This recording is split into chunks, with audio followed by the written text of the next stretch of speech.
कोई की सामर्थ्यता नहीं कि तुम्हारे दुख को काट दे। सीहोर वाले महाराज की भी सामर्थ्यता नहीं। दुनिया में कोई ऐसा महाराज नहीं हुआ जो तुम्हारे दुख को काट दे। हां, तुम्हारे दुख को तुम्हें खुद काटना पड़ेगा, मेहनत करना पड़ेगी, कर्म करना पड़ेगा और भगवान पर भरोसा कर कर एक लोटा जल चढ़ाना पड़ेगा, तो दुख कटना प्रारंभ हो जाएगा। अपने आप से हमें दुख काटना, अपने आप से। कोई तुमसे कह दे कि हम तुम्हारे यहां सोने के हंडे निकाल देंगे, तुम्हारे यहां ऐसे मटके भरे पड़े, बस यूं करेंगे और हंडे निकल के आ जाएंगे, तो उनको हमारे सीहोर भी भेज देना, हमारे यहां भी 2-4 अंडा निकाल जाएगा। कठिन। कर्म करो, विश्वास रख कर करो। एक लोटा जल चढ़ाने जाओ तो विश्वास रख कर जाओ।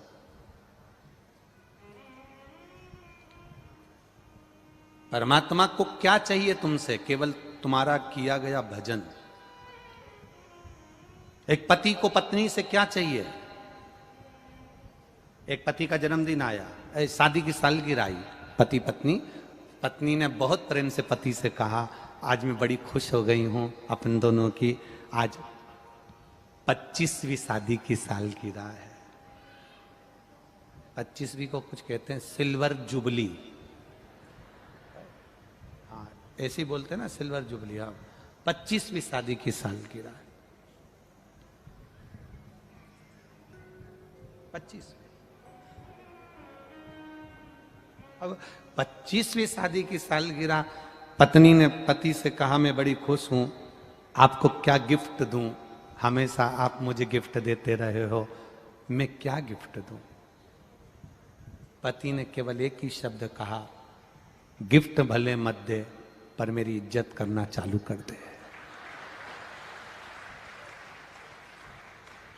आड़े तेड़े शब्द बोलना बंद कर, मेरी इज्जत करना चालू कर। भले गिफ्ट मत दे, क्या करूं उस गिफ्ट का? मालूम पड़े गिफ्ट दे भी दे और मालूम पड़े सम्मान नहीं दे, आदर नहीं दे, 4 लोगों में अपशब्द कहे, ताने दे, तो ऐसा गिफ्ट किसी काम का नहीं कि शर्ट दिला दी ने, पेंट दिला दी ने, सामान दिला दिया। वो गिफ्ट किस काम का? उसमें मूल है आपका विश्वास। शिव जी के मंदिर में जाना तो विश्वास के साथ जाना। कुंती मैया के हृदय में ये दुख हुआ, रोते हुए भगवान कृष्ण ने पांडवों को देखा तो पांडवों ने पूछ लिया, माता कुंती ने भी जाकर द्रौपदी से क्षमा मांगी कि मेरे परिवार वालों ने तुम्हारे साथ गलत किया। पर आज दुख इस बात का है, माता कुंती कहती है, तकलीफ इस बात की है, माता कुंती कहती है कि ये मेरा गया हुआ वैभव अब मेरे बेटे वन वन घूमेंगे, इनको वापिस राज सिंहासन कैसे मिले?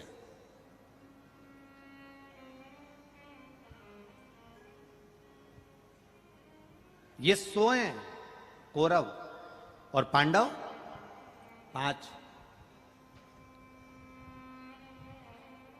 कौरव 100, पांडव 5।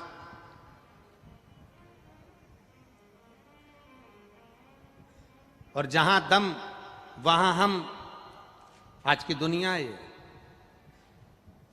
देख लेते हैं जिसकी सत्ता ज्यादा चल रही हो तो व्यक्ति वहीं पर जाकर डोल जाता है, जिसका वैभव ज्यादा है वहीं पर पहुंच जाता है, जहां जिसकी सत्ता का स्मरण वहां पहुंच जाता है।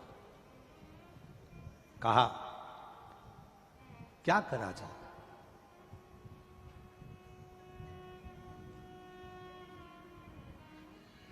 भगवान कृष्ण ने पांडवों को बुलाया और पांडवों को बुलाकर कहा कि एक काम चालू करो, 5 में से अगर एक व्यक्ति भी नियम बना ले कि शंकर भगवान को 1 लोटा जल चढ़ाएगा, बेलपत्र चढ़ाएगा, बेलपत्र नहीं मिलेगी तो पत्ती चढ़ाएगा, पत्ती नहीं मिलेगी तो मंदिर की चौखट पर दर्शन करेगा, दर्शन मंदिर के अंदर भी नहीं कर पाया तो शिखर का दर्शन करेगा, पर नियम बना ले, एक कोई सा भी नियम बना ले, नियम बना। हमने आपसे केवल एक नियम बनाने का कहा कि रोज शिव जी के मंदिर में 1 लोटा जल चढ़ाओ। नियम बनाया ना तुमने। अगर नियम बनाना प्रारंभ करा, जैसे उस बेटी ने लिखा मेरी आंख चली गई, डॉक्टर ने कह दिया ये आएगी नहीं आएगी पता नहीं, पर उसने अपने पापा मम्मी का नियम बनवा दिया कि तुम मंदिर जाओ मेरे लिए जल लाओ, मंदिर जाओ जल लाओ, रोज कहती है, रोज वो जल लेकर आते, तो उनका नियम बन गया, तो बेटी के नेत्र आ गए। उसी तरह हम नियम बना लें कि भगवान के मंदिर तक जाना है। नियम बनाने वाले का भगवान हाथ पकड़कर रख ही लेता है। नियम अगर आपने बनाया, एक व्यक्ति भगवान को नहीं मानता था, भगवान को कभी नहीं मानता था, और उसने एक प्रवचन में सुन लिया कि एक नियम बना लो, भगवान तुम्हारे मन की मनोरथ पूर्ण कर देगा, अभिलाषा पूरी कर देगा।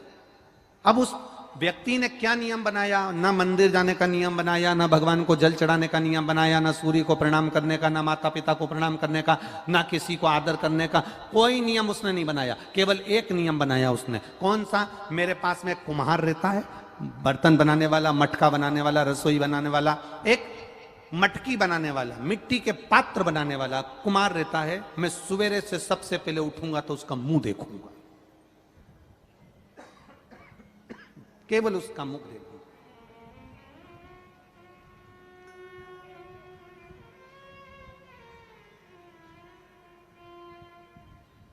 बंद हो गई क्या? चालू कर दो। एक नियम बना लो, और जब एक नियम आप बना लोगे तो उस व्यक्ति ने नियम बनाया कि मेरे पास में कुम्हार रहता है, उस कुम्हार का मैं मुंह देखूंगा जो मट्टी के बर्तन बनाता।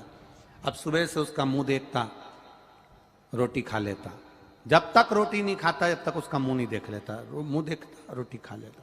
एक दिन कुम्हार कहीं चले गया, इसको दिखा ही नहीं, कुम्हार के घर पर गया। कुम्हार कहाँ गया? तो कि मिट्टी लेने गया। कुम्हार मिट्टी लेने गया था, वहां पहुंच गया वहां हो रहा है, चालू कर रहा है, कर रहा है। कुम्हार मिट्टी लेने के लिए गया था और पड़ोसी उसको ढूंढते ढूंढते पहुंच गया। अब ढूंढते ढूंढते गया, कुम्हार मिट्टी को खोद रहा था, खोदते खोदते कुम्हार को उसमें से एक हंडा सोने का मिल गया। हंडा मिल गया। इसने हंडा नहीं देखा जो पड़ोसी गया था, ये तो कुम्हार का मुंह देखने के लिए गया था। इसको हंडा दिखा, इसने हंडा हेड़ा, इतने में पड़ोसी ने कुम्हार का मुंह देखा और चिल्ला कर बोल दिया, मैंने देख लिया। अब कुम्हार को लगा इसने हंडे को देख लिया, ये जाएगा राजा के पास में और पूरा पैसा वहां राजा को दिलवा देगा। इससे अच्छा है कि आधा इसको दे दूं, आधा मैं रख लूं। कुम्हार इसके पास गया, घर पहुंचा, भैया तूने जो देखा ले, आधा तू ले ले।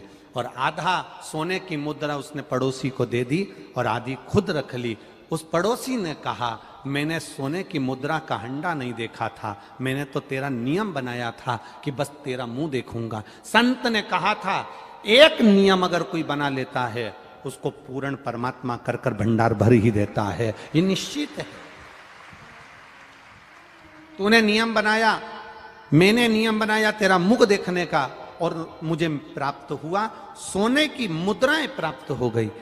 भगवान कृष्ण ने कहा, पांडवों तुम में से अगर एक ने भी नियम बना लिया शंकर भगवान को जल चढ़ाने का, शिव को बेलपत्र चढ़ाने का, शंकर की आराधना करने का, शंकर की पूजन करने का, शंकर भगवान का गुणगान करने का, यदि एक ने भी नियम बना लिया तो ये मेरा विश्वास कहता है, ये मेरा भरोसा कहता है कि तुम्हें अगर वो 100 भी है ना तो वो 0 के बराबर हो जाएंगे और तुम 500 के बराबर हो जाओगे। करो नियम, अपने नियम को मत तोड़ो, अपने नियम को समाप्त मत करो। अब पांडवों ने नियम बनाया। युधिष्ठिर कहते हैं कि भगवान शंकर की पूजन का नियम कौन बनाएगा? युधिष्ठिर कहते हैं मैं बना लेता हूं। इतने में अर्जुन बोले, आपको बहुत काम रहता है, आप नियम मत बनाओ। भीम कहता है मैं दिन भर खाने में लगा रहता हूं, मेरे से भूखा रहा नहीं जाता, मैं नियम नहीं बना सकता। नकुल सहदेव मना कर दिए। अर्जुन ने नियम ले लिया, जब तक महादेव की पूजन नहीं कर लूंगा, जब तक शंकर भगवान के शिवलिंग पर 1 लोटा जल नहीं चढ़ा लूंगा, जब तक शंकर जी की आराधना नहीं कर लूंगा, तब तक मैं भोजन नहीं करूंगा। ये नियम बना लिया।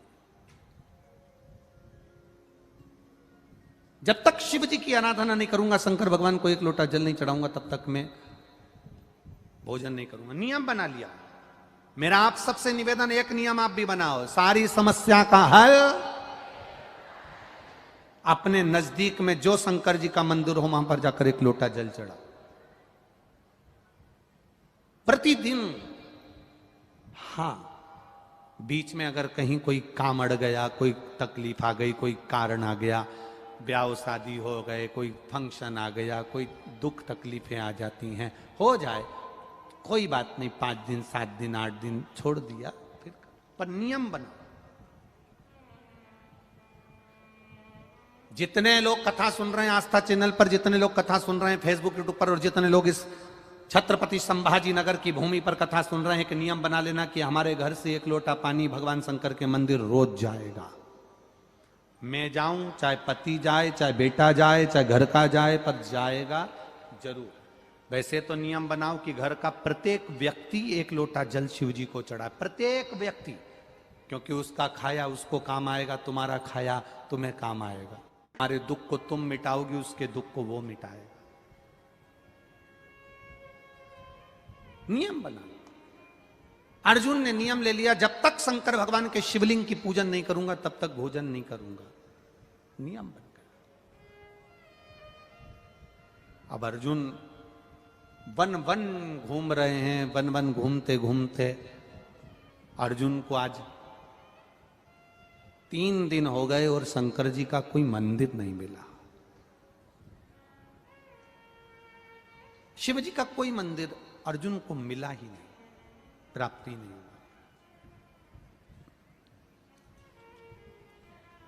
और जब भगवान शंकर का कोई मंदिर अर्जुन को नहीं मिला तो उसको दर्शन नहीं हुए, उसको जल नहीं चढ़ा पाया, 3 दिन से भूखा था।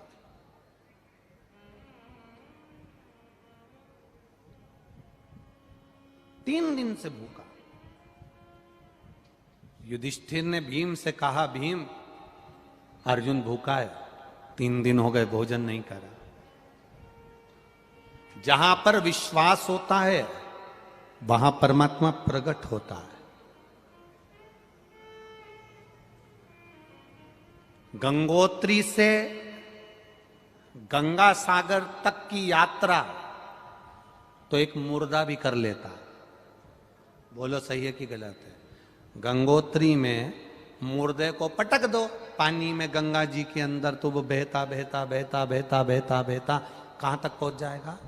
बोलो, जम के बोलो, गंगा सागर तक पहुंच जाएगा।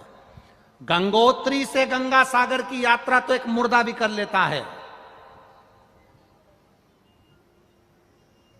तुम्हारे जिंदा रहने की पहचान वो होती है कि गंगा सागर से गंगोत्री तक की यात्रा करी जाए, अर्थात नीचे से ऊपर चढ़ा जाए, मतलब मेहनत कर कर आगे बढ़ा जाए।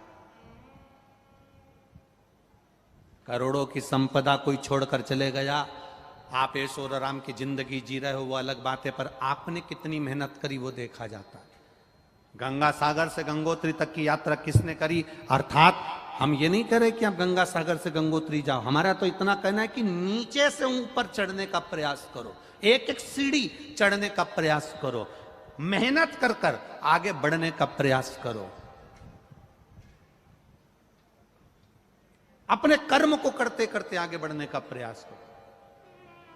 खेती में अगर बीज बो रहे हो, फसल लगा रहे हो, खेती कर रहे हो, बखर चला रहे हो, खेती करने का प्रयास कर रहे हो, तो ये मत मन में सोचना कि पिछली बार की फसल बिगड़ गई थी, अब की बार की भी फसल बिगड़ नहीं जाए, पाला ना पड़ जाए, पानी ना गिर जाए, ऐसा ना हो जाए, वैसा ना हो जाए, कहीं आंधी तूफान ना पड़ जाए। ना ना ना ना, पहली बार की फसल बिगड़ी थी, वो तुमने अपने भरोसे पर करी थी। अब की बार खेत में अगर बीज बो तो महादेव के भरोसे पर बोना, फसल वो देगा। हम जमीन को अपना समझ रहे हैं, बेल को अपना समझ रहा है, बखर को अपना समझ रहा है, काम को हम शास्त्र कह रहा है, जिस दिन तुमने पूरा की पूरा काम, पूरा की पूरा परिवार, सब कुछ परमात्मा के भरोसे छोड़ दिया, फिर वो जाने।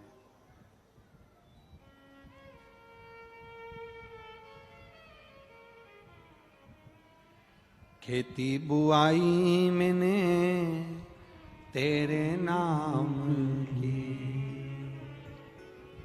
फसल लगाई मैंने तेरे नाम की, मेरे भरोसे मत छोड़ना,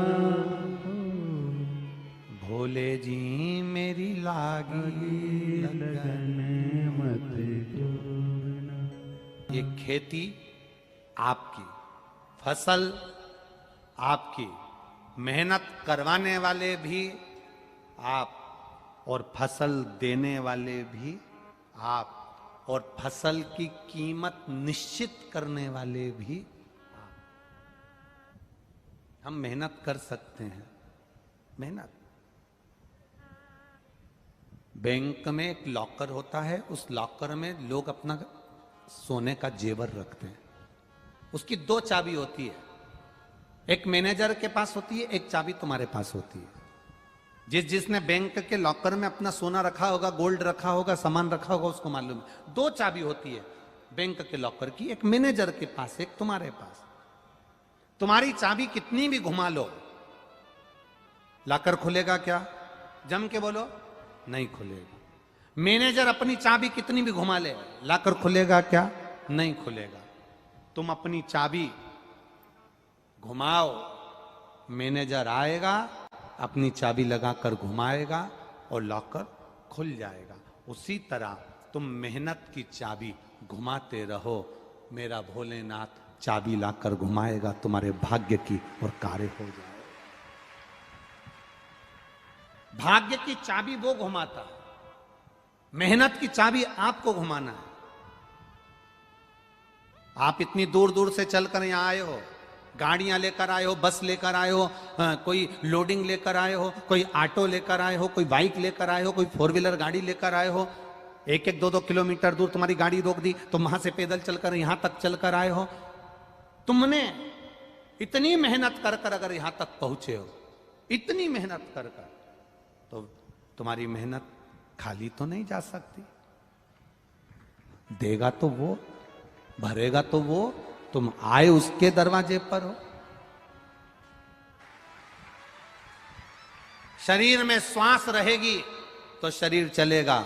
तुम्हारी कथा सुनने में अगर तुम्हारा विश्वास है कि मैंने सियोर वाला महाराज के मुंह से कथा सुनी है, एक लोटे जल का महत्व देखा है, एक बेलपत्री का महत्व देखा है। उन्होंने कहा था 5 जगह पर बेलपत्री रखकर जल चढ़ाना, मतलब पक्का है कार्य होगा अगर विश्वास रखकर चढ़ाओगे। उन्होंने कहा था शिवलिंग पर जल चढ़ाकर आधा जल बचा हुआ बेलपत्री के पेड़ के नीचे चढ़ाना, मतलब उन्होंने कहा है विश्वास है।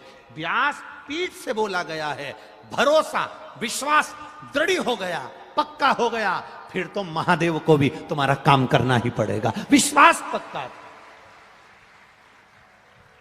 ये विश्वास नहीं तो और क्या है? इतनी हवा चल रही थी, इतनी आंधी चल रही थी, टेंट उखड़ उखड़ के जा रहा था, तुम बैठे रहे विश्वास के बल पर, भरोसा पक्का कर कर। तो बाबा को भी सोचना पड़ा, ये बड़ी अड़ेली है, नहीं हटेगी। उसको भी सोचना पड़ता है भाई, उसको भी विचारना पड़ता है।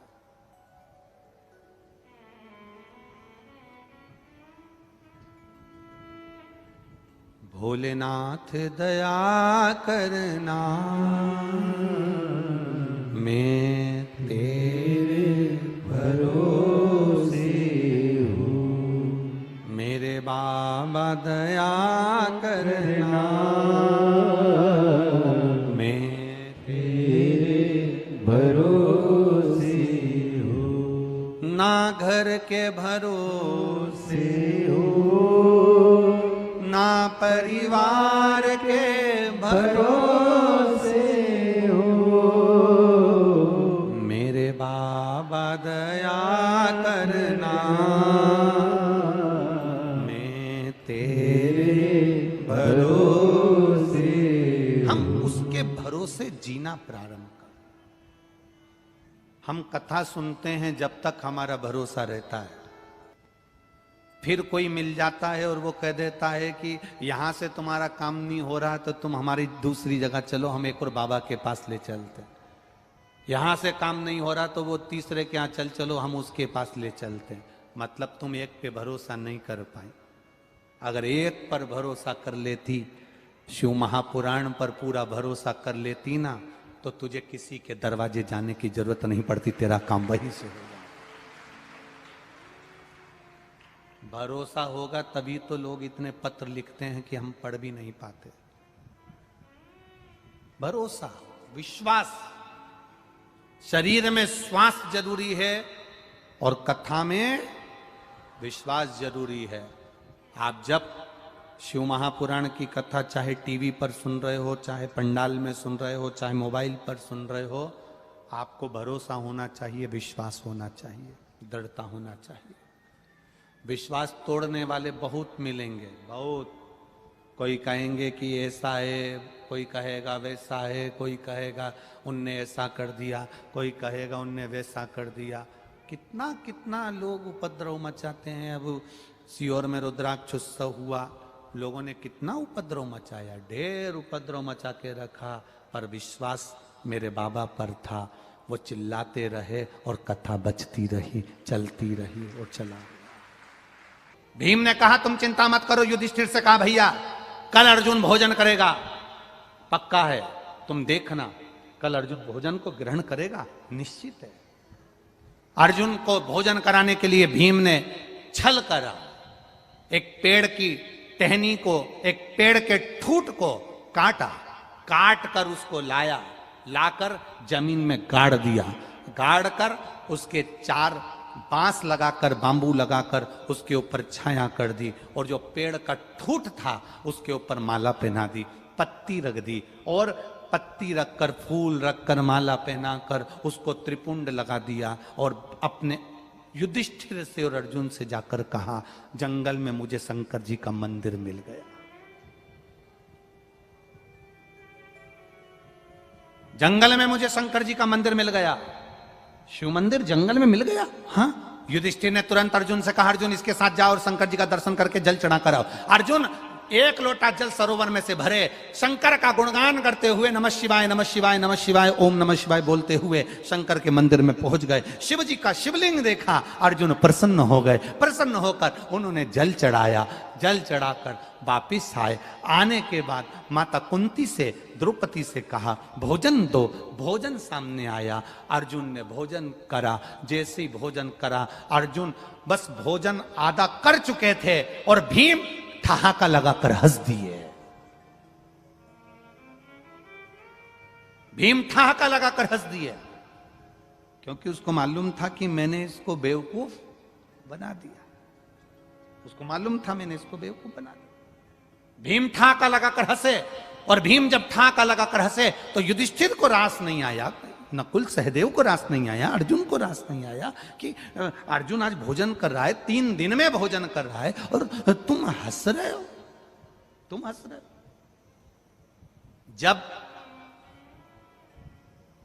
एक पत्थर को लोग पूजते हैं तो बहुत सारे ठहाका लगाने वाले मिल जाते हैं जो तुम पर हंसेंगे। अरे अभी बताओ, हमने तो यह पत्थर रखा था, हमने तो यह पत्थर रखा था, हमने तो यहां लाकर पत्थर रखा था, और किसी ने उसकी पूजन कर ली, दूसरा उसकी पूजन करना चालू कर दिया, तीसरा उसकी पूजन करना चालू कर दिया, चौथा उसकी पूजन करना चालू कर दिया। एक पत्थर में भी प्राण आ जाते हैं जब कोई दिल से उसको पूज लेता है, उसकी प्राण प्रतिष्ठा हो जाती है। एक पत्थर में भी प्राण आ जाते हैं। कोई उपाय वाला महाराज कह देता है, हम तो कहते हैं शंकर ने जो लिखा है शिव पुराण में बस उसी को बताया है। पूरी शिव पुराण को दिल से पढ़ना, एक एक चीज जो बताई गई, चाहे बेलपत्र हो, चाहे शहद हो, दही हो, चाहे काली मिर्ची हो, चाहे श्री शिवाय नमस्तुभ्यम हो। कई लोगों को तो श्री शिवाय नमस्तुभ्यम का भी विरोध करना है कि ये मंत्र ही नहीं, ये साधना ही नहीं। मत जपो ना, हमारा दिल करता है हम जप रहे हैं, ये हमारा दिल है। और हम आपसे भी कहेंगे आपका दिल करे तो श्री शिवाय नमस्तुभ्यम बोलो, उसका मतलब होता है शंकर भगवान मैं आपके चरणों को नमन करती हूं। उसके बाद भी कई लोग कह देते हैं श्री शिवाय नमस्तुभ्यम कहां से ले आया सियोर वाला महाराज, कहां से ले आया? विद्येश्वर संहिता में स्वयं वेद व्यास जी ने लिख दिया। छुपा कर रखा हुआ था ये ग्रंथ, ऐसा था कि लोगों के सामने, क्योंकि आज के जमाने में सब जितने भी कथा सुनने वाले हैं ना, ये सब दूसरे लोगों के दुख मिटा देते हैं। इनकी पड़ोसन फोन करके बोलती है मेरा बेटा बीमार है, ये तुरंत बता देती है पशुपति व्रत कर ले, एक लोटा पानी चढ़ा ले, सुना मैं मेरे शंकर जी की कथा में, ज्यादा हो तो एक बेलपत्री लाके खिला दे। बोलो सही है कि गलत है? आज के जमाने में किसी को फोन लगाकर बोलोगे, वो बात करोगे तो वो पहले ही कह देगी शंकर जी के मंदिर जाना चालू करो, एक लोटा जल चढ़ाना चालू करो, 5 जगह पर जल चढ़ाओ, शंकर जी को ऐसा करो, शिव जी को वैसा करो। उसने उपाय बताना प्रारंभ कर दिया। अब अकेला सियोर वाला महाराज उपाय नहीं बताता, और सियोर वाले महाराज को देखते देखते आजकल हर व्यासपीठ से लोग उपाय बताने लगे। शिव को पहचानना है हम। आजकल सब समझदार हो गए, जरा सा तकलीफ आती है लोग शंकर का भजन करते हैं, स्मरण करते हैं। ठहाका लगाकर हंसे थे भीम, क्योंकि उन्होंने केवल एक लकड़ी का ठूट रखा था, केवल एक लकड़ी का ठूट रखा था, इसलिए ठहाका लगाकर हंसे थे भीम। एक लकड़ी के ठूट को देखकर इसलिए हंस रहे हैं। भीम के हंसने का कारण केवल इतना है कि मैंने अर्जुन को बेवकूफ बना दिया। और ऐसे दुनिया में ना जाने कितने लोग हैं जो हंसने का काम करते हैं कि हमने तो बताओ अभी यहाँ पर केवल कंकर रखा था, इसको पूछ कर चले गए। कई माताएं जब कथा सुनकर पंडाल से जाती हैं तो यहाँ की मिट्टी भी उठा कर ले जाती हैं। कुछ तो उस मिट्टी का लाभ मिलता होगा, तब तो ले जाती होगी। कुबेरेश्वर धाम का कंकर उठाकर ले आती है, कुछ तो मिला होगा, इसलिए लाती होगी।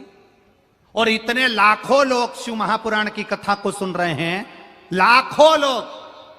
पूरा छत्रपति संभाजी नगर के एक एक बुजुर्ग के मुख से, कल हमारे को सोपान दत्तात्रेय जी नारखेड़े जी कह रहे थे, हमारे पूरे छत्रपति संभाजी नगर का एक एक बुजुर्ग से बुजुर्ग व्यक्ति कह रहा है कि ऐसी जनता और ऐसी भीड़ और ऐसे भक्त आज तक छत्रपति संभाजी नगर में नहीं देखे गए। इतना भक्त, इतना भक्त। बस भीम हंसा। युधिष्ठिर ने पूछ लिया, भीम इधर आओ, क्यों हंस रहे हो? तुम्हारे हंसने का कारण क्या है? भीम हंसकर बोला कि ये अर्जुन खाना खा लिया, भोजन कर लिया, इसको यही नहीं मालूम कि जहां ये जल चढ़ाकर आया वहां शिवलिंग था ही नहीं। मैंने लकड़ी के ठूट को काट कर उस पर माला पहना दी, फूल रख दिया, पत्ती रख दी, 4 बांबू लगाकर उस पर छप्पर कर दिया, और अर्जुन से कह दिया कि तू जल चढ़ा दे, और इसे जल चढ़वाया और उसको खाना खिला दिया।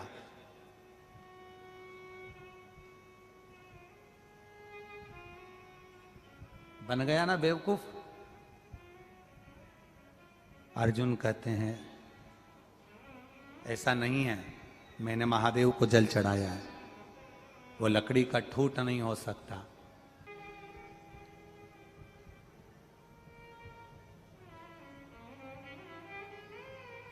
आप कुबेरेश्वर धाम पर जाएंगे तो हमने एक केदार शिला रखी है, करें दर्शन आप लोगों ने। एक बड़ी सी शिला, केदार शिला उसका नाम है, आप उसका दर्शन करिएगा। केवल उस पर आपका हाथ का स्पर्श मात्र, ये 2 हाथ का स्पर्श, उस केदार शिला का महत्व ही यही है।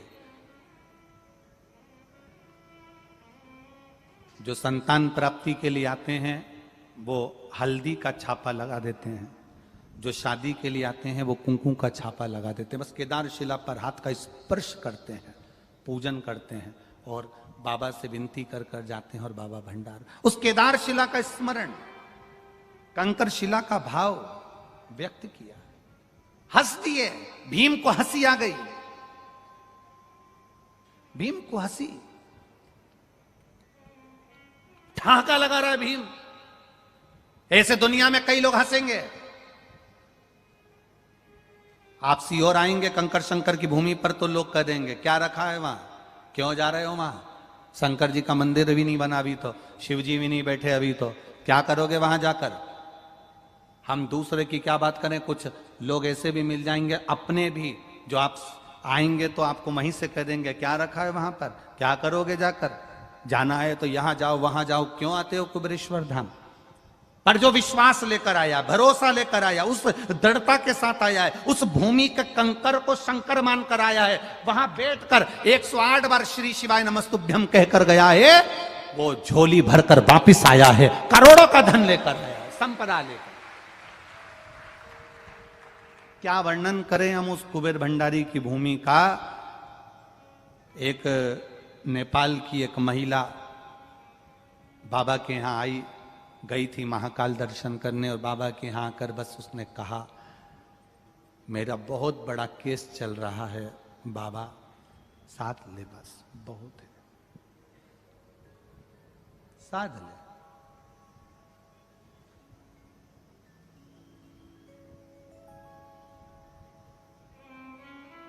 खबर आई, महिला आई है, बहुत दुखी है।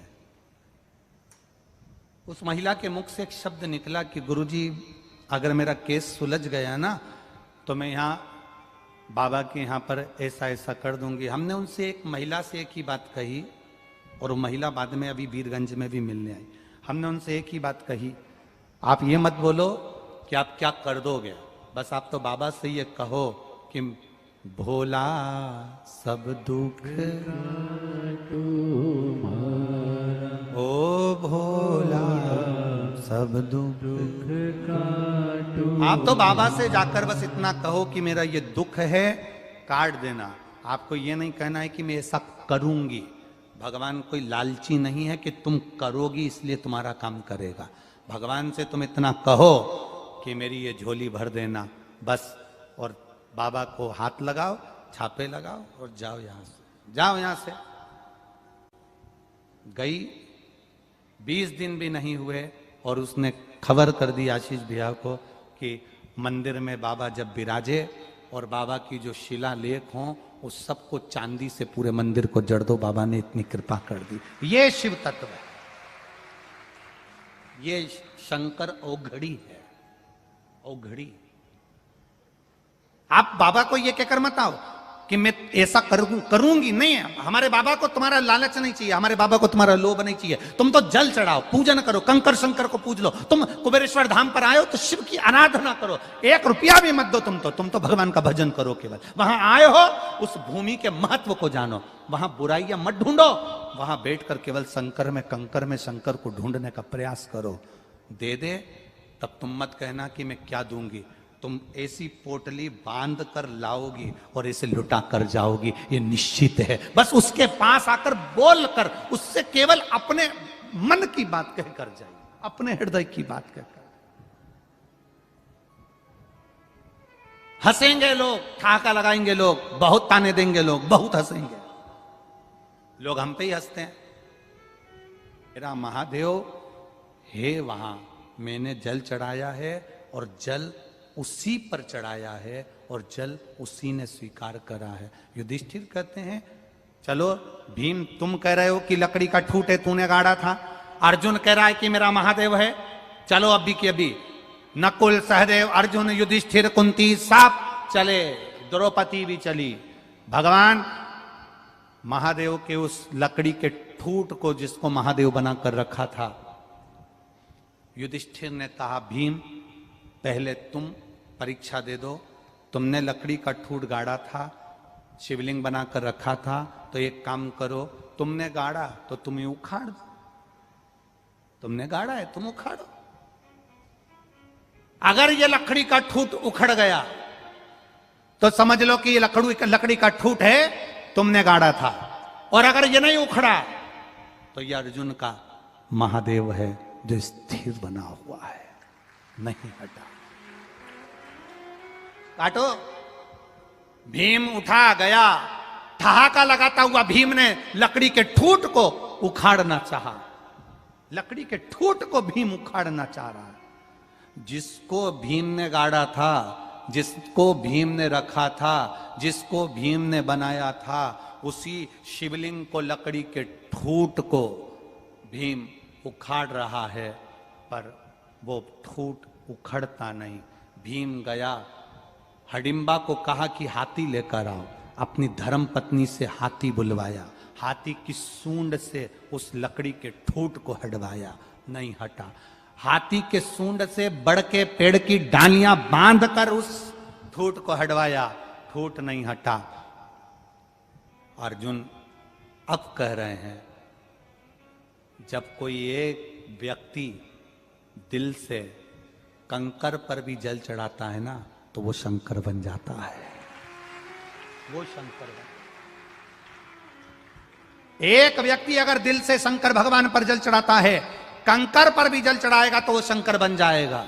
शंकर को ढूंढने जाने की जरूरत नहीं पड़ती। तुम्हारा विश्वास नदी में नाव,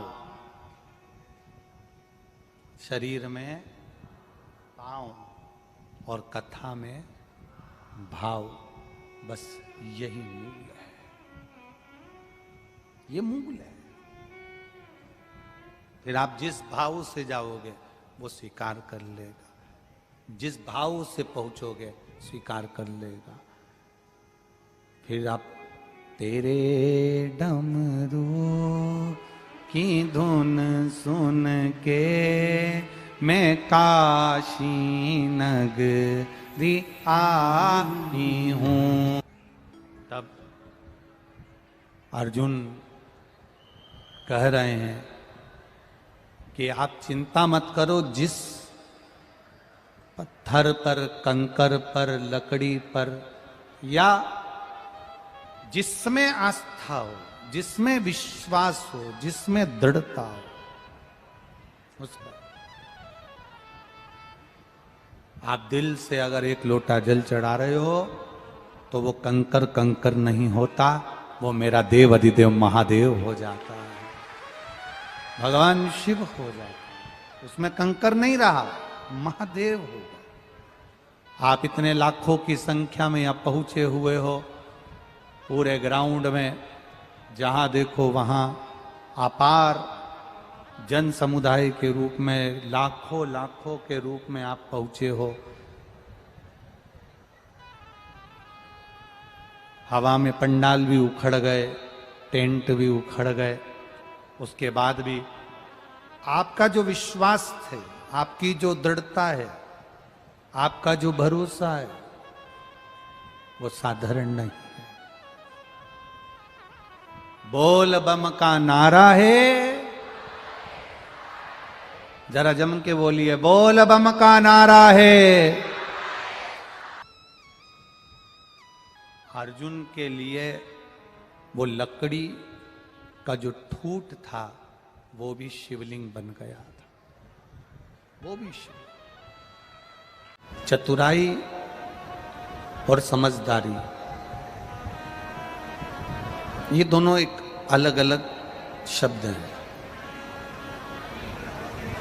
चतुराई और समझदारी दोनों अलग अलग है, दोनों शब्द अलग अलग है।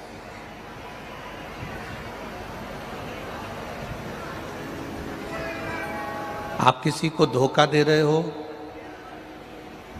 आप किसी को अपशब्द कह रहे हो, आप किसी को ताना दे रहे हो, आप किसी के साथ में उसको बेवकूफ बनाकर थोड़ा सा धन ज्यादा इकट्ठा कर ले रहे हो, आप किसी को घाटा पहुंचाकर थोड़ा सा संपदा, थोड़ा सा धन एकत्रित कर ले रहे हो,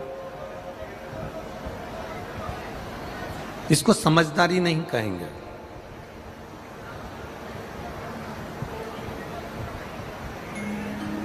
शिव महापुराण में ये समझदारी नहीं है, इसको चतुराई कहेंगे।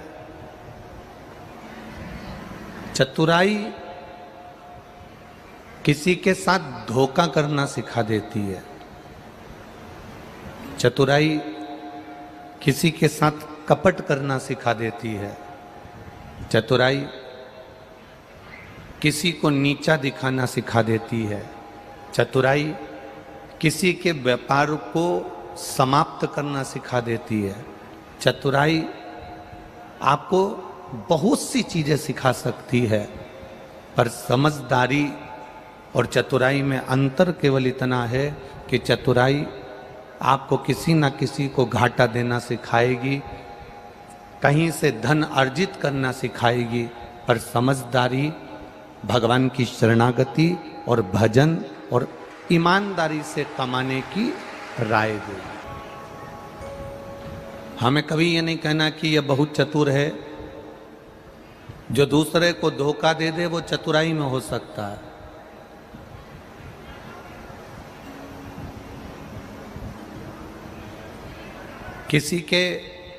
किसी व्यक्ति को बेवकूफ बना देना ये समझदारी नहीं है, इसको चतुराई कह सकते हैं। किसी के धन को खा जाना इसको चतुराई कह सकते हैं। किसी की प्रॉपर्टी को अपना बना लेना इसको चतुराई कह सकते हैं। पर समझदारी उसको कहा गया, समझदारी उसको कही गई कि आप कमाओ, धन लेकर आओ, पर किसी दूसरे का नहीं। आप बंगला बनाओ, पर किसी दूसरे की प्रॉपर्टी पर नहीं। आप जमीन बनाओ, पर किसी की कब्जा करी हुई नहीं। आप जो कुछ करो अपने परिवार के लिए, अपने घर के लिए, अपनी पत्नी के लिए, अपने बच्चों के लिए, अपने कुटुंब के लिए, अपने परिवार के लिए जो कुछ करना है सब करो, पर उसमें किसी का दिल ना दुखे, किसी का मन ना दुखे, किसी को दुख ना हो। इसको समझदारी कहा गया, इसको चतुराई नहीं कहा गया। इसको केवल समझदारी कहते हैं। इसको समझदारी कि आप ना अपने परिवार का बुरा होने दे रहे हो, ना आप दूसरे के परिवार का बुरा होने दे रहे हो। आप ना किसी अपने परिवार के व्यक्ति को तकलीफ में आने दे रहे हो, ना दूसरे व्यक्ति को तकलीफ में आने दे रहे हो। 33 कोटि देवी देवताओं में केवल एक देव अधिदेव महादेव एक ऐसे हैं जो दूसरे का भी भला कर रहे हैं और अपना भी भला कर रहे हैं। और अपने भक्तों से भी मेरा महादेव कहता है कि भूल से भी अपने शरीर के द्वारा, अपनी आत्मा के द्वारा, अपने चित्त के द्वारा, अपने मन के द्वारा, अपनी बुद्धि के द्वारा, अपने द्वारा किसी का दिल ना दुखे, किसी को कष्ट ना हो, किसी को तकलीफ ना हो। इस मन के द्वारा, इस चित्त के द्वारा, इस बुद्धि के द्वारा, इस शरीर के द्वारा, आपके द्वारा किसी का दिल नहीं दुखना चाहिए, किसी का मन नहीं दुखना चाहिए। हम तो यहाँ तक कहते हैं, शिव महापुराण यहाँ तक कहती है, आपके परिवार वाले राजी हों कि शिव महापुराण में चलना है, जाना है या जाएंगे, वो कह दें कि जाओ तो जाओ, वो मना कर दें तो आप शिव पुराण में भी मत जाओ। घर में रहकर टीवी पर कथा सुन लो, मोबाइल पर सुन लो। वो कहें कि तुम काम के टाइम कथा मत सुन, बाद में सुन लो। आजकल तो इतने अच्छे अच्छे साधन हो गए कि मोबाइल में रख लो, बाद में जब सब दुकान चले जाएं, कोई व्यापार में चले जाए, कोई स्कूल चले जाए, फ्री जब समय मिल जाए तब छत्रपति शिवाजी यहाँ संभाजी नगर की कथा को निकाल लिया और सुन लिया। किसी का दिल दुखाकर भजन भी नहीं किया जाता। मेरे महादेव को भी नहीं आती। भस्मासुर ने वर मांगा, ऐसा वर दे दो मैं जिस पर हाथ रखूं वही भस्म हो जाए। अगर चतुराई आती तो भस्म होने का आशीर्वाद देते क्या? नहीं। भोले थे, चतुराई नहीं आती। समझदारी थी मेरे भोलेनाथ में, पर उन्होंने वर दे दिया, तू जिस पर हाथ रखे वही भस्म। चतुराई थी उस भस्मासुर में जो शिवजी पर ही हाथ रखने चला गया। चतुराई थी भस्मासुर में तो वो शिवजी पर हाथ रखने चला गया। शंकर जी दौड़ते दौड़ते दौड़ते दौड़ते दौड़ते दौड़ते भगवान विष्णु के पास पहुंच गए, क्योंकि उनको मालूम है ये भी चतुर है तो उसका नाम भी चतुर नारायण है, मैं उसके पास चले जाता हूं। अगर ये चतुर है तो मैं चतुर नारायण के पास चले जाता हूं, और चतुर नारायण के पास पहुंच गए।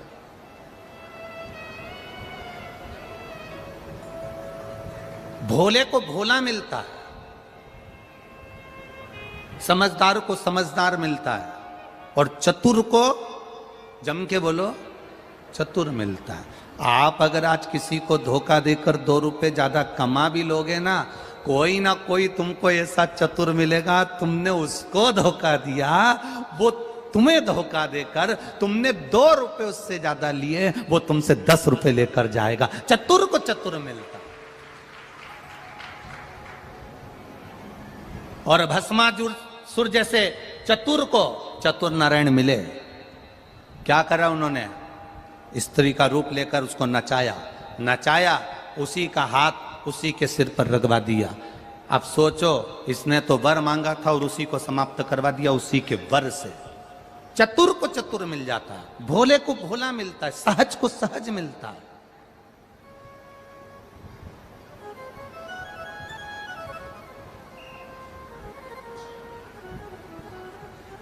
जिनको लगता है मेरी शादी होगी तो ना जाने सास कैसी मिलेगी, शादी होगी ना जाने ननन कैसी मिलेगी, मेरा उनसे निवेदन है, अगर आप अच्छे हो ना तो आपको ये कुछ कहने की जरूरत नहीं है। आप सरल हो ना, आप अच्छे हो ना, तो दुनिया में सब तुमको अच्छे मिलेंगे। जब हम बुरे होंगे तो दुनिया में सब बुरे मिलेंगे। एक नई लड़की शादी कर कर ससुराल में गई।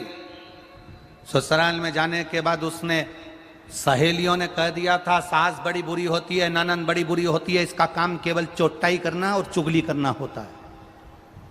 ननंद का काम केवल चुगली करने का है, देवर का काम केवल घर में बैठ के खाने का है, बहू का काम पूरे जिंदगी भर पिसाने का है।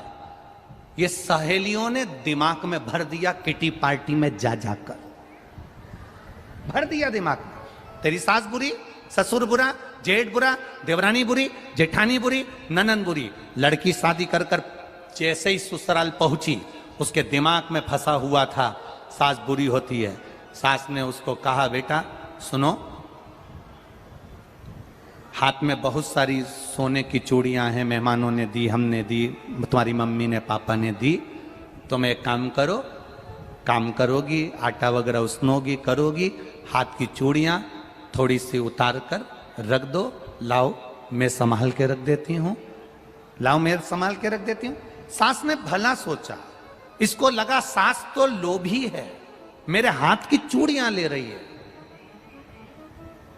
बेटा अलमारी में साड़ियां ज्यादा हैं, मैं ननन को भेज देती हूं तुम्हारी, उसको दे देना, वो दूसरी अलमारी में रख देगी। इसको लगा ननन चोर है, चुगलखोर है। ससुर ने शाम को कहा बेटा कल तुमने भिंडी की सब्जी बना ली थी, आज तुम टमाटर की सब्जी बना लेना। इसको लगा ससुर बड़ा लोभी है। हर व्यक्ति में इसको दोष नजर आया, क्योंकि इसकी बुद्धि में पहले से ही दोष भरा हुआ था, और इसने अपना रंग ढंग दिखाना चालू करा। कहीं सास को कुछ बोले, कहीं ननन को कुछ बोले, कहीं देवर को बोले, कहीं जेठ को बोले, कहीं ससुर को बोले।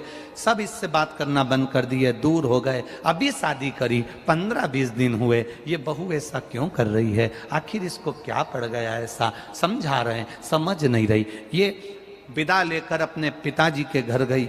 माँ ने पूछा बेटा तेरे ससुराल वाले मिले होंगे, कैसे लगे सब? बेटी ने कह दिया सास नंबर 1 की बेकार, ससुर लोभी, ननन चुगलखोर, देवर मक्कार बैठे बैठे खाता है, जेठ और बुरा, जेठानी सबसे गंदी, और मेरा पति वो तो राक्षस है।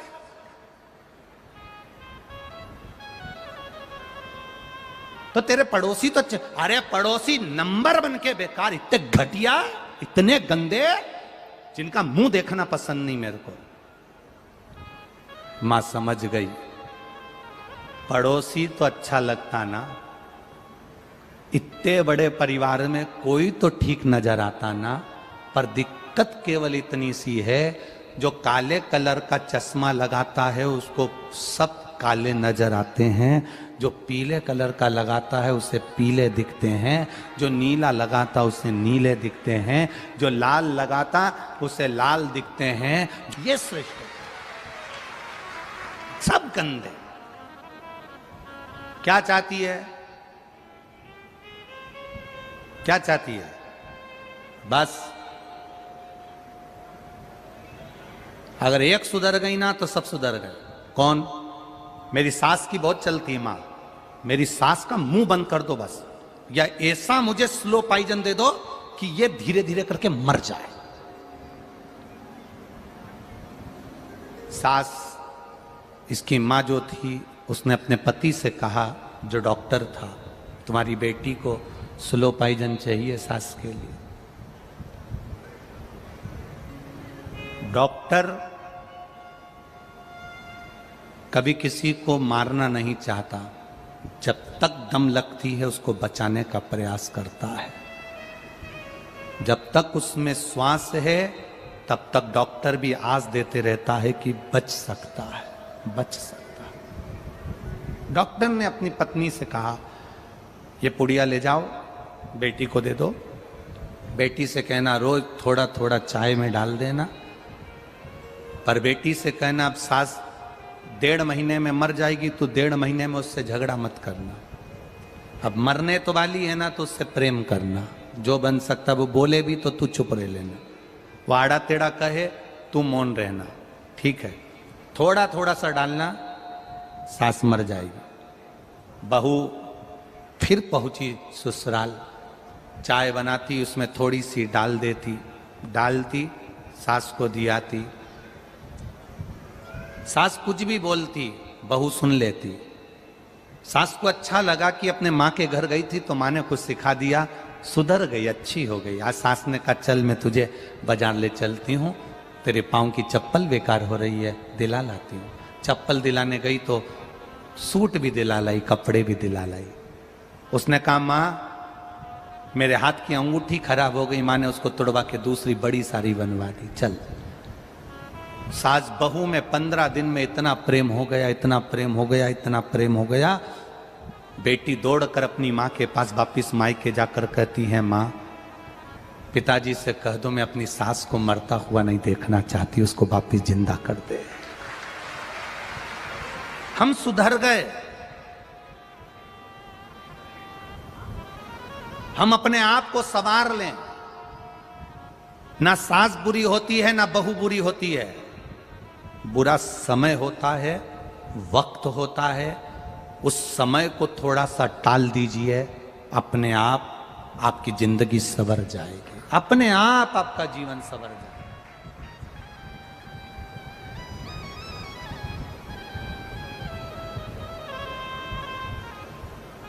समय टलना चाहिए, कभी कभी समय टल नहीं पाता। कल शाम को 7 बजे उड़ीसा में एक ट्रेन हादसा हो गया।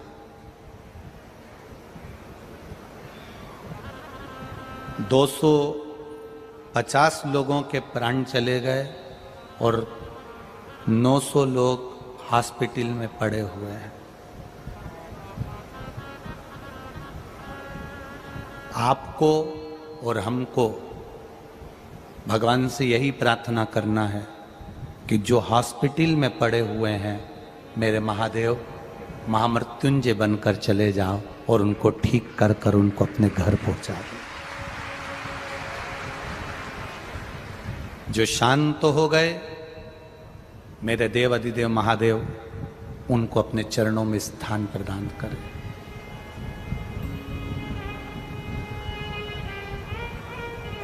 बहुत छोटा सा जीवन है। उस ट्रेन हादसे में भी जितने लोग गए होंगे, कई लोग वहां पर एंजॉय करने गए होंगे। कोई उड़ीसा घूमने जा रहा होगा, कोई चेन्नई घूमने जा रहा होगा, कोई कोलकाता घूमने जा रहा होगा। गर्मी का छुट्टी है, अपने बच्चों अपने परिवार के साथ एंजॉय करने जा रहे होंगे, घूमने फिरने जा रहे होंगे। खूब एंजॉय के हिसाब से निकले होंगे, उनको ये नहीं मालूम होगा कि हमारे साथ में घटना घट जाएगी और हम मर जाएंगे। किसी को नहीं मालूम। 2 कदम भी आप घर से निकल रहे हो, आपको नहीं मालूम कि आपके साथ में क्या होना है। नेपाल की कथा में एक बात कही थी, पर्स में क्या इतने लोग गए होंगे तो इनके पर्स में क्या गोली नहीं होगी, दवाई नहीं होगी? बोलो ईमानदारी से, होगी कि नहीं होगी? सिर दर्द की गोली, हाथ पे दर्द की गोली, सिर की गोली, आंख का ट्यूब, कहीं घुटना दुखे उसकी दवाई, हर एक। आप भी आए हो इतने सारे लोग कथा सुनने के लिए, आपका भी पर्स खोल कर देखो, उसमें भी कोई ना कोई टेबलेट, कोई ना कोई दवाई पड़ी होगी। घर से निकलो, दवाई लेकर निकलो, चाहे ना निकलो, माता पिता के चरण छूकर जरूर निकला तो दुआ साथ चलेगी तुम्हारे। महादेव को 1 लोटा जल चढ़ाकर चलना तो दुआ साथ चलेगी तुम्हारे साथ। दवाई पर्स में ना होगी, चल जाएगा, पर दुआ साथ चलना चाहिए। दुआ साथ चलेगी तो दवाई की जरूरत नहीं पड़ेगी और पार उतर जाओगे, निश्चित है। दुआ साथ लेकर।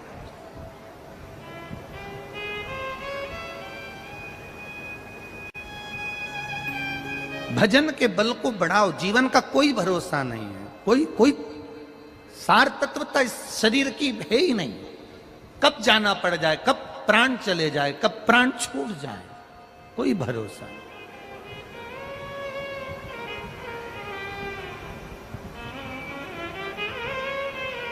श्वास रुक जाएगी चलते चलते, क्षमा बुझ जाएगी जलते जलते, दम निकल जाएगा रोशनी का, क्या भरोसा है इस जिंदगी का। ये जीवन का कोई भरोसा नहीं, कोई भरोसा। कोई कहे आपसे भगवान को पाने के लिए भूखे रहना पड़ेगा, कोई कहे आपसे, हम तो यहां तक कहते हैं कि एकादशी का व्रत भी करो तो भूखे मत रहो, दिन भर चरो और एकादशी करो।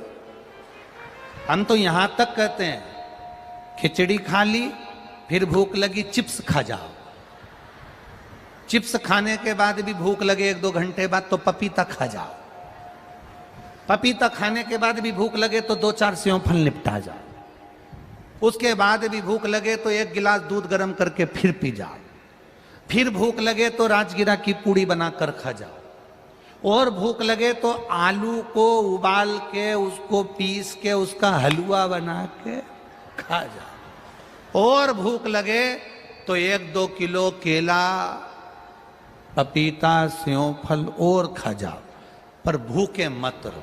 तुम तो खूब आराम से खाओ, दिन भर चरो और एकादशी करो, पर भगवान की भक्ति में कमी मत लाओ।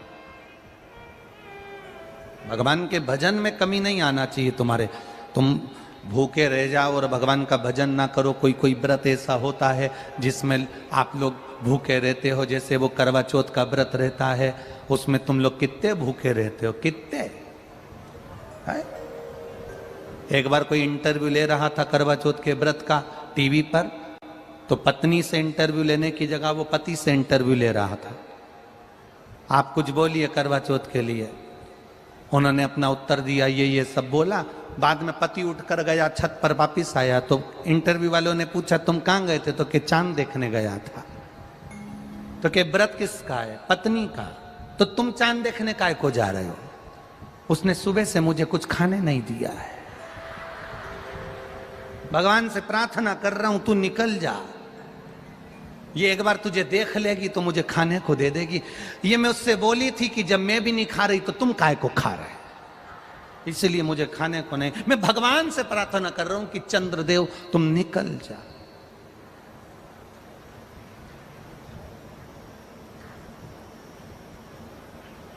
चांद निकल भी गया, पत्नी चांद को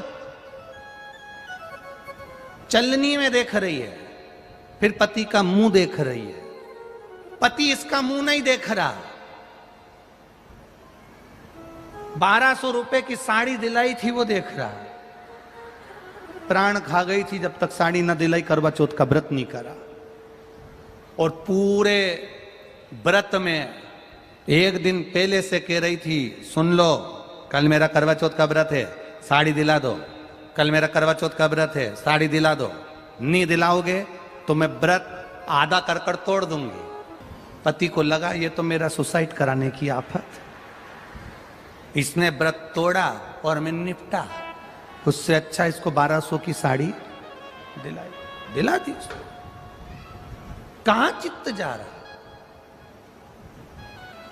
अलमस्त रहकर, खुश रहकर, प्रसन्न रहकर भगवान का भजन करो, दुखी होकर नहीं।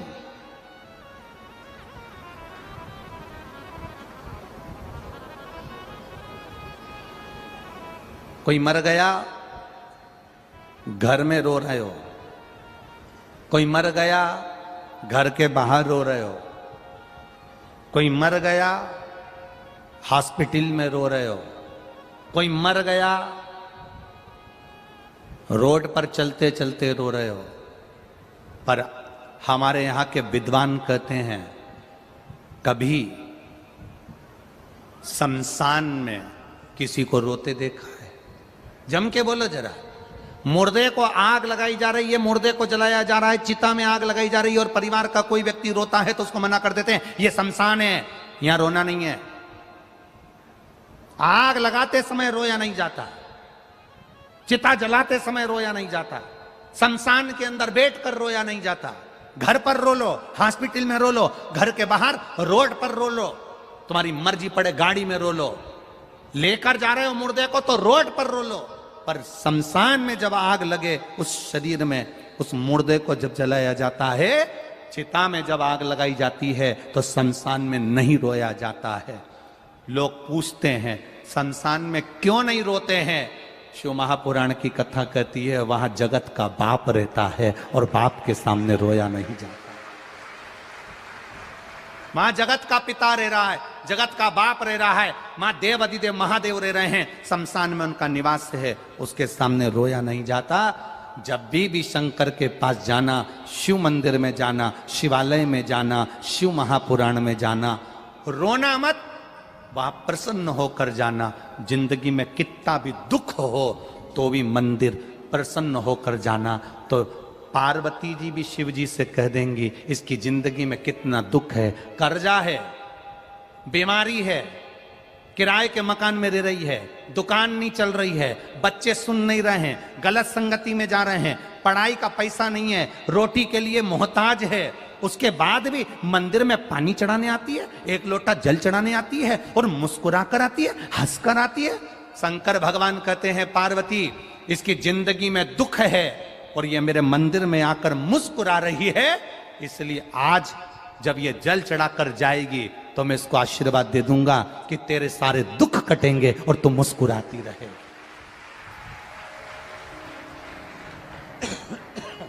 तेरे दुख कटेंगे और तू मुस्कुराती रहेगी। मैं आशीर्वाद दूंगा इसको, क्योंकि ये मेरे मंदिर में मुस्कुरा कर आती है, ये मेरे सामने मुस्कुरा कर आती है।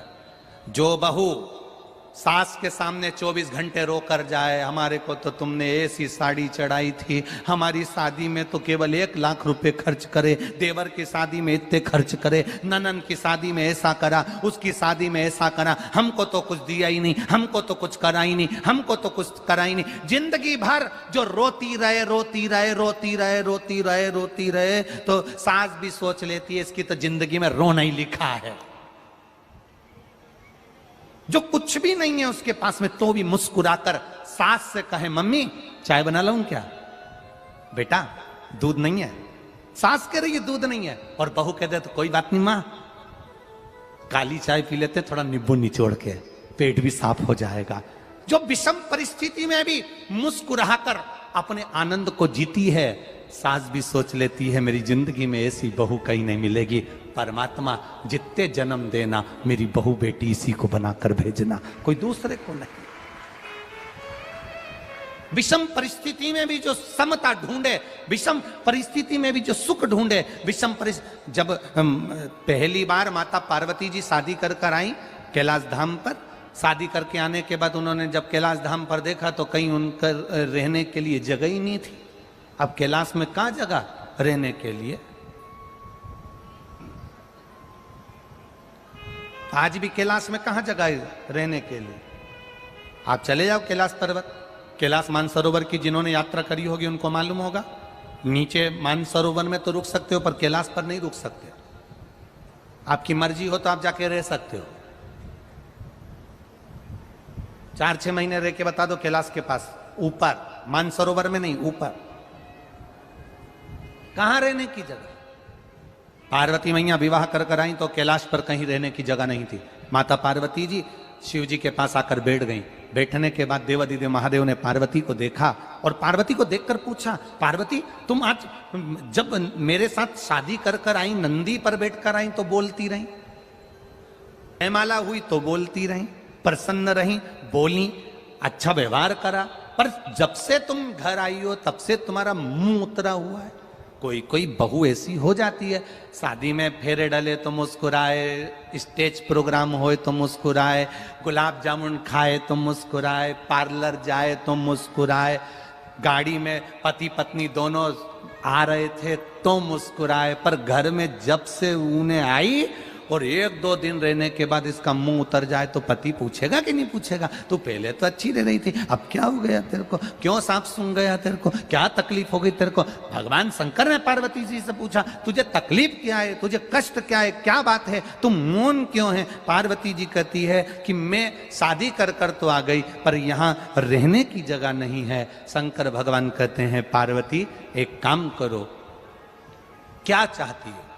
तुम जो बोलोगी वो हो जाएगा, तुम बताओ क्या चाहती हो? पार्वती जी कहती हैं, मैंने दुनिया का बहुत वैभव देखा है,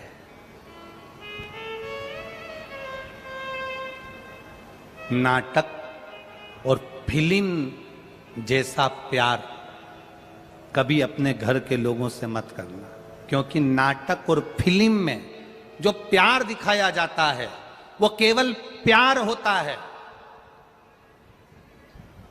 उसको प्रेम नहीं कह सकते।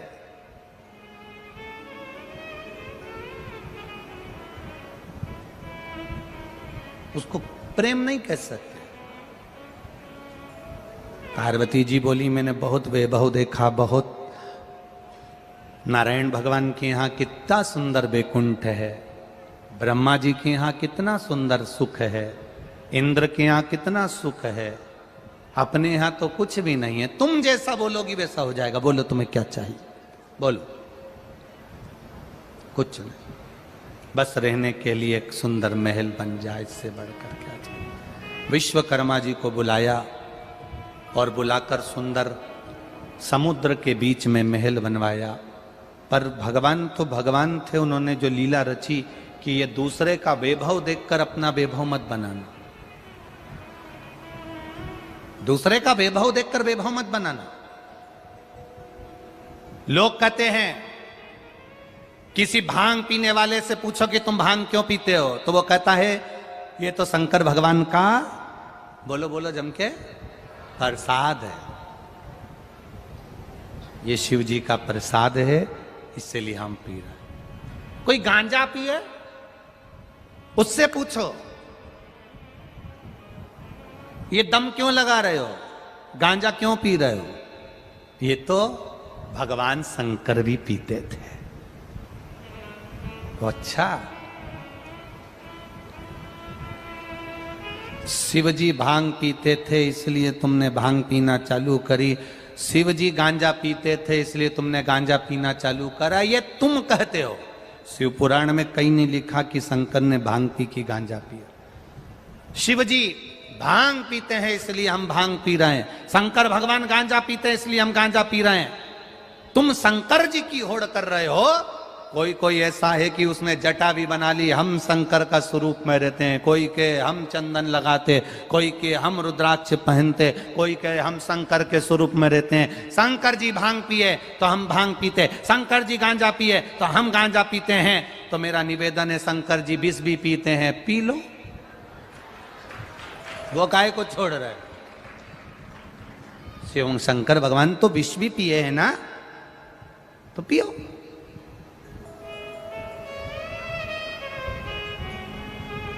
दान, वैराग्य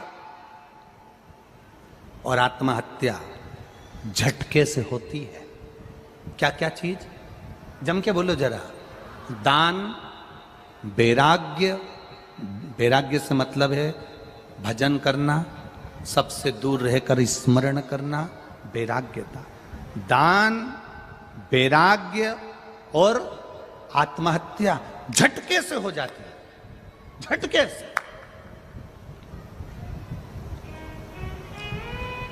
आत्महत्या करने जा रहे हो, मरने जा रहे हो, और मरते मरते एकदम विचार आ गया, मेरी पत्नी और बच्चे का क्या होगा। नहीं मरा, वापिस आ गया, और विचार ही नहीं करा और मर गया तो मर गया। एक कटोरी चावल लिया, एक 10 रुपए लिए, 50 रुपए लिए, 100 रुपए लिए, 500 रुपए लिए, 1000 रुपए लिए, दान करने के लिए। विचार आया मन में, टीवी पर कथा सुन रहे थे, मोबाइल पर कथा सुन रहे थे, यहां बैठकर कथा सुन रहे थे, और मन में आया मेरा भी मन करता है कि 500 रुपए, 50 रुपए, 100 रुपए, 200 रुपए में दे दूं। बस तुमने विचार करा और मन से, हाथ में मोबाइल आया और तुमने दिया, या बैंक में गए या कहीं गए और दे दिया तो दे दिया। और फिर विचार आया कि मैं दान करूंगा, और मन में आया कि मुझे दान करना है, और दान करने जैसे ही चला, इतने में मन में आया कि अब मैं थोड़ा 7 दिन की कथा पूरी सुन लूं, इसके बाद दान करूंगा। इतने में मालूम पड़े 500 रुपए पल्लू में बांध के लाई थी दान करने के लिए, आखिरी दिन दूंगी, आखिरी दिन दूंगी, आखिरी दिन दूंगी। इतनी मालूम पड़ा 7 दिन में ना जाने किसने पल्लू भी खोल लिया, लेके भी निकल गया। अब रो रही, मैं तो दान करने के लिए 500 रुपए लाई थी, पड़ोसन से कह रही मैं 500 रुपए लाई थी दान करने, तो करे नहीं। आखिरी दिन करती, आखिरी दिन 7 दिन निकाले। ये जिंदगी के 7 दिन। शिवपुराण कितने दिन की, भागवत कितने दिन की, जन्म कितने दिन में हुआ अपना, रविवार, सोमवार, मंगलवार, बुधवार, गुरुवार, शुक्रवार, शनिवार, रवि, और बस ये 7 दिन। विवाह हुए तो फेरे कितने डले, 7। भगवान कृष्ण ने जो पर्वत उंगली पर उठाया वो कितने कोस का था, 7 कोस। कितने दिन तक उठाया, 7 दिन तक। विवाह 7 दिन का, जन्म 7 दिन में, मरोगे भी रविवार, सोमवार, मंगलवार, बुधवार, गुरुवार, शुक्रवार और शनिवार। 7 दिन। रविवार को जन्म हुआ, सोमवार को बड़े हुए, मंगलवार को ब्याह हुआ, बुधवार को बच्चे हुए, गुरुवार को बीमार पड़े, शुक्रवार को हॉस्पिटल गए, शनिवार को निपट गए। पूरे दिन ऐसे ही निकल गए। भजन कब करा, भजन कब किया।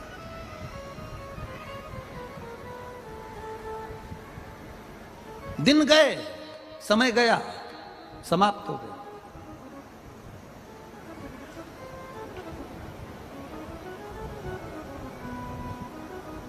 आज कितने दिन की कथा हो गई है, 30।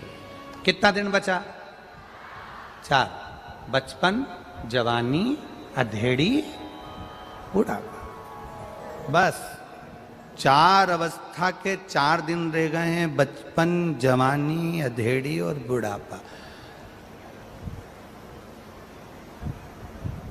कल कथा का 4था दिन रहे खुशी मनाना। कल हमारा बचपन, मतलब कल हमारा बर्थडे दिन है। कल अपन सब पैदा हुए, सब पैदा हुए। बचपन, जवानी, अधेड़ी और बुढ़ापा, 4 अवस्था का पहला दिन चतुर्थ दिवस की कथा रहे, पैदा हुए।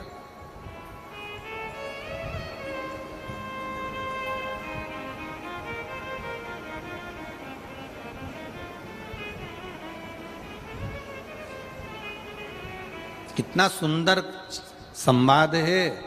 पूरी भारत की भूमि पर जन्मदिन मनाया जाता है। लोग कहीं केक काटते हैं, कहीं दिया जलाते हैं, कहीं मंदिर जाते, कहीं आतिशबाजी फोड़ते, कहीं नगाड़े चलाते, कहीं कुछ फंक्शन मनाते हैं। पूरी भारत की भूमि पर दुनिया के लोग जन्मदिन मनाते हैं, पर मेरे देव अधिदेव महादेव की नगरी काशी में मरण दिन मनता है। जो मरता है उसकी खुशी मनती है। भारत की भूमि पर दुनिया की सब दूर जन्मदिन मनेगा, पर मेरे शंकर की भूमि काशी विश्वनाथ की धरा, जहां मरता है कोई तो खुशियां मनाई जाती है। खुशियां।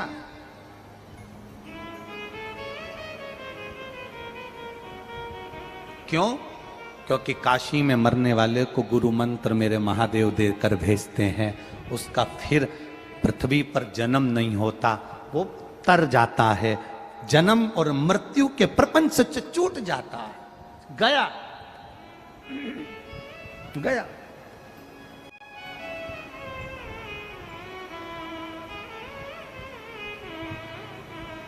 जन्म और मृत्यु के प्रपंच से वो छूट गया। ये इतने सारे लोग, भक्त लोग कथा सुनने आते हैं पंडाल में 7 दिन की, अपने साथ में अपने पूर्वजों का कोई मर गया, अधोगति में चले गया, कोई समाप्त हो गया, बहुत अभिलाषा लेकर चले गया, अटैक आ गया, कोरोना में चले गया, सुसाइड कर लिया, कुछ हो गया, बीमारी से चला गया, कुंवारे मर गया, जवानी में मर गया, अधोगति में मर गया, कोई बहू, कोई बेटा, कोई पति, कोई पिता, कोई अचानक जो मर गया, उसका फोटो भी लेकर यहां लोग कथा में आते हैं। आपने कई लोगों को देखा होगा फोटो लेकर बैठे रहते। कारण क्या है? कारण क्या है कि ये फोटो लेकर कथा में बैठी हुई हैं, ये फोटो लेकर कथा में बैठे हुए हैं। बाकी की कितनी कथा आप लोग टीवी पर देखते हैं, जितनी आप टीवी पर कथा देखो, चाहे भागवत जी सुनो, चाहे रामायण जी सुनो, चाहे देवी भागवत सुनो, कितनी भी कथा सुनना, उसमें आपको ये फोटो लेकर बैठा हुआ कोई नहीं मिलेगा। अपने अपने पूर्वजों का, अपने अपने पितरों का, अपने अपने घरे गए हुए जीवों का फोटो लेकर किसी कथा में कोई नहीं मिलेगा। केवल एक शिव महापुराण में लोग फोटो लेकर बैठे रहते हैं। उसका कारण क्या होता है? क्या कारण?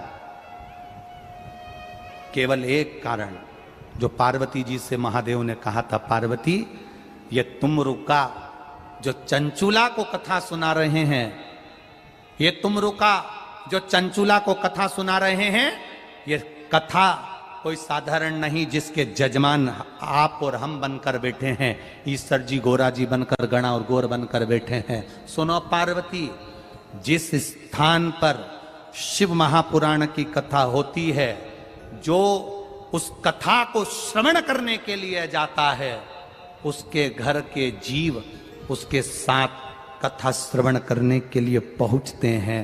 जब कथा पूरी हो जाती है तो उन जीवों का कल्याण अपूर्व हो जाता है अपने आप। सारी पुराणे तुम्हारी 7 पीढ़ी को तार सकती है, पर शिव महापुराण के लिए उज्जैन के ऋण मुक्तेश्वर मंदिर की दीवार पर पत्थर पर अंकित कर कर लिखा कि केवल एक शिव महापुराण की कथा ऐसी है, शंकर भगवान का गुणगान ऐसा है, शिव तत्व ऐसा है, शंकर भगवान की शिव महापुराण ऐसी है जो 7 पीढ़ी नहीं 71 पीढ़ी को तार देती है। केवल एक शिव महापुराण की कथा जो सुनता है, सुनकर जो बाहर निकल कर जाता है, अपने अपने गांव में कथा सुनने के बाद अगर आप जाते हो, आपके शरीर से जो हवा छू कर भी निकल जाती है, तो वहां पर भी जो जीव तड़प रहा होता है, पड़ा हुआ होता है, उसका भी कल्याण हो जाता है, उसकी भी मुक्ति सहज हो जाती है।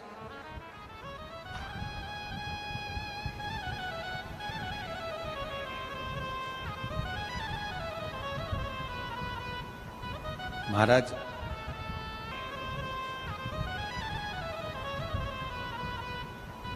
महाराज छत्रपति संभाजी नगर के राजा रहे छत्रपति संभाजी।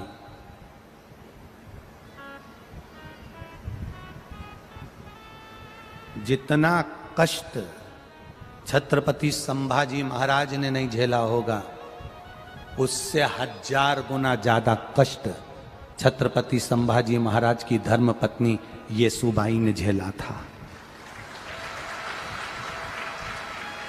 येसुबाई ने झेला था, छत्रपति संभाजी की धर्मपत्नी। छोटे से बच्चे को लेकर कारागार में डाल दिया गया था। सालों साल बैठी रही।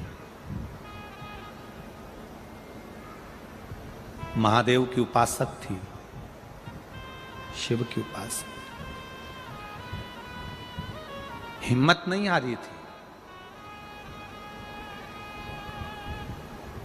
येसुबाई ने हिम्मत नहीं आ रही। इन उपद्रवियों ने उनको बंद कर दिया, रख दिया, जेल में डाल दिया, छोड़ा नहीं। बेटे को छोड़ दिया पर येसुबाई को नहीं छोड़ा था। कितना कष्ट झेला होगा वो येसुबाई ने, इतना कष्ट।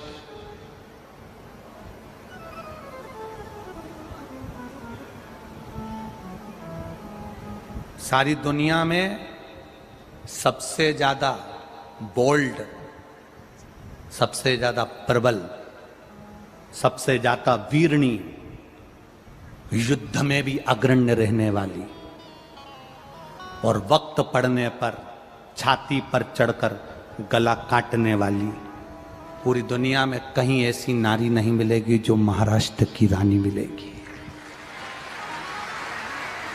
सहज नहीं है। चाहे वो अहिल्याबाई होलकर हो, चाहे वो जीजाबाई हो, चाहे वो येसुबाई हो, ये सहज नहीं है।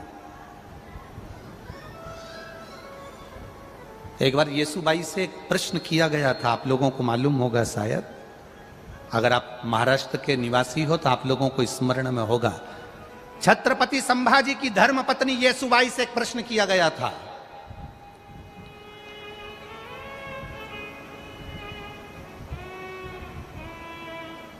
छत्रपति संभाजी की धर्मपत्नी येसुबाई से प्रश्न किया एक बार। स्वयं छत्रपति संभाजी ने ही प्रश्न कर लिया, स्वयं। कितनी विद्वान होगी येसुबाई, जरा अंदाजा लगाएगा। सभा बैठी थी, येसुबाई पास में बैठी थी और छत्रपति संभाजी के उस नगर में प्रश्न किया गया येसुबाई से।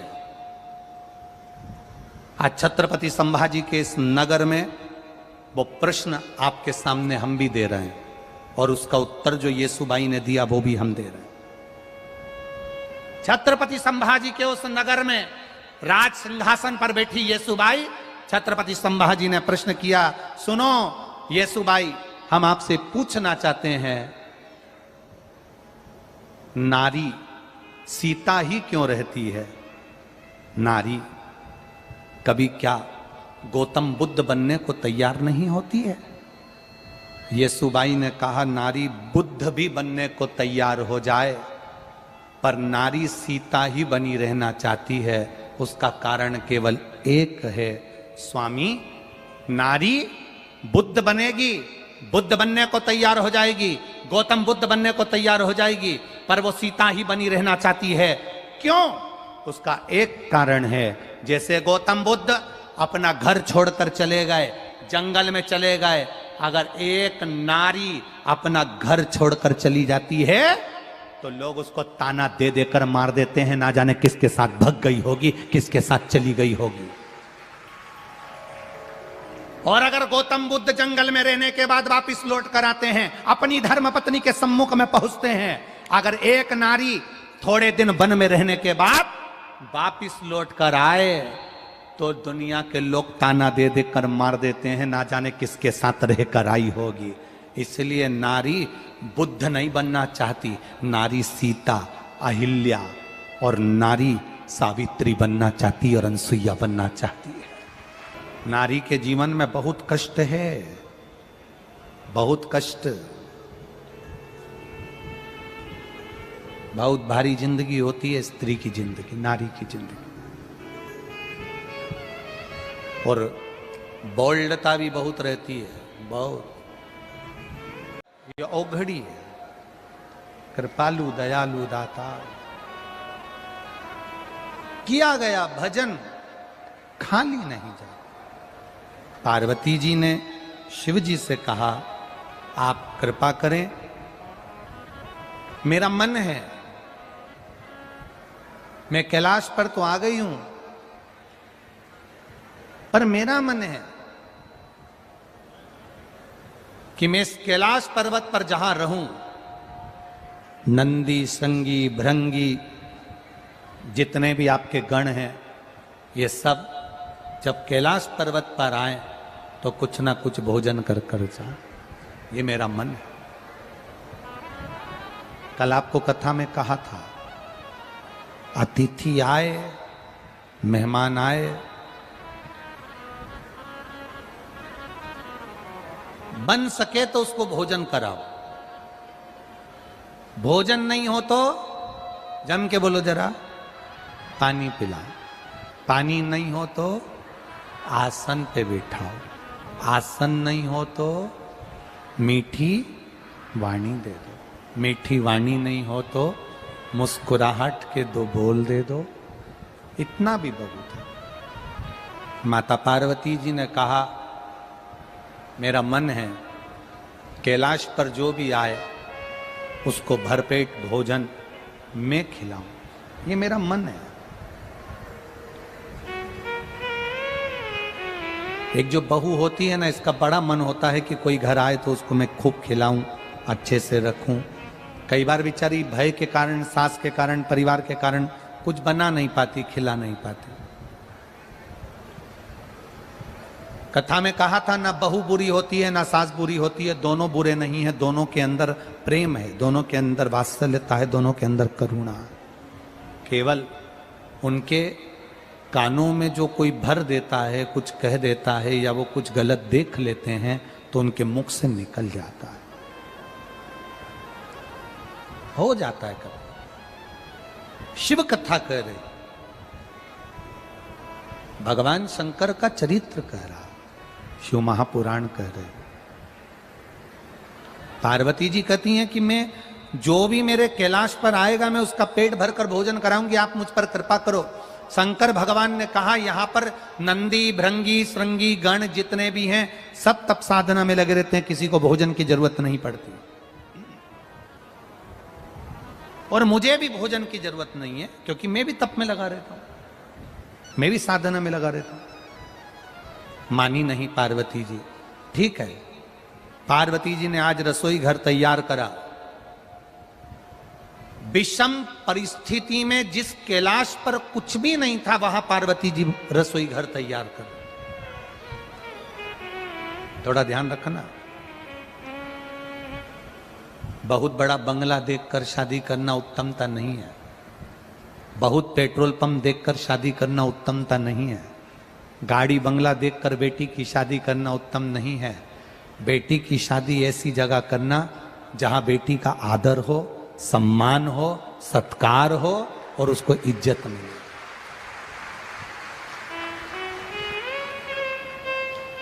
एक पत्र लिखा है मां ने,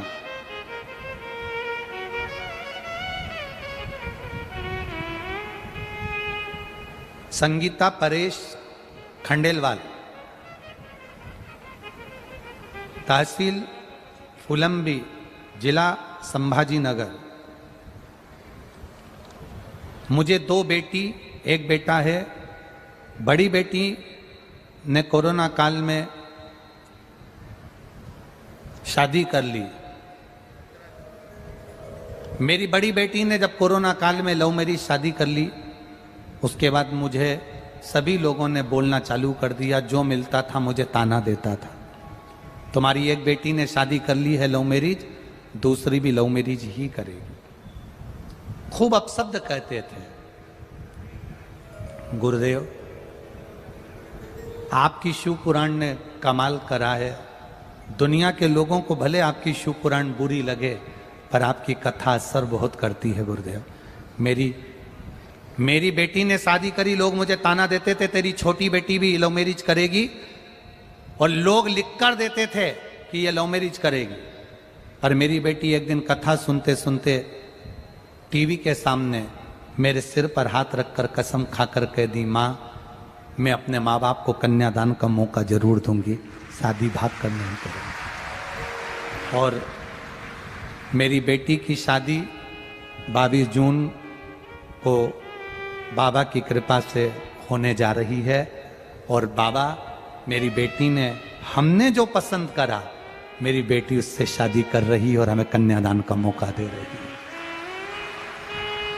लोग मेरे पत्र को सुनेंगे तो हंसेंगे, कहेंगे ऐसा पत्र नहीं लिखना चाहिए, पर मैं शान से कहती हूं कि मैं बेटी की मां हूं, और वो बेटी जिसने मेरी लाज रखी है। मेरा भी निवेदन इस व्यासपीठ से प्रत्येक बेटी से है,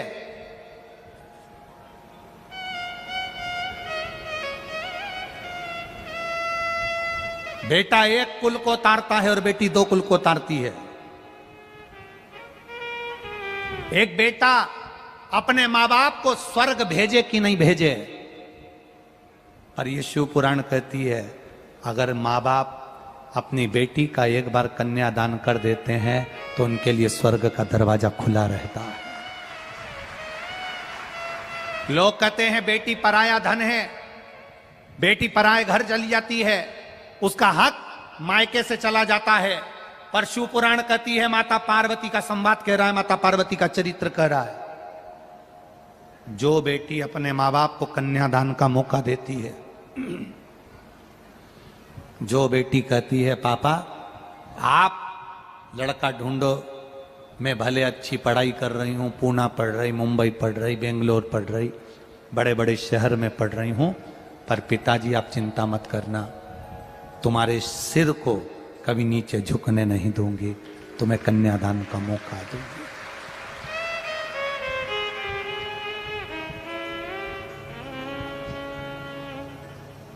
एक पिता का मान रखना बेटी, पिता की इज्जत रखे बेटी।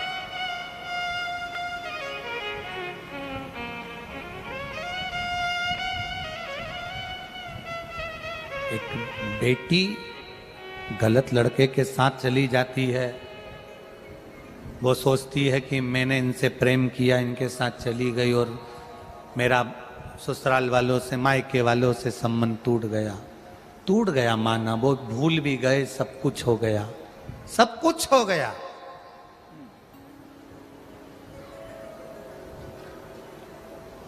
एक लड़के के स्वरूप को देखकर, उसका धन देखकर, उसकी गाड़ी देखकर, उसका स्वरूप देखकर, उसकी सुंदरता देखकर तुमने भले शादी कर ली, पर निवेदन इतना सा करूंगा,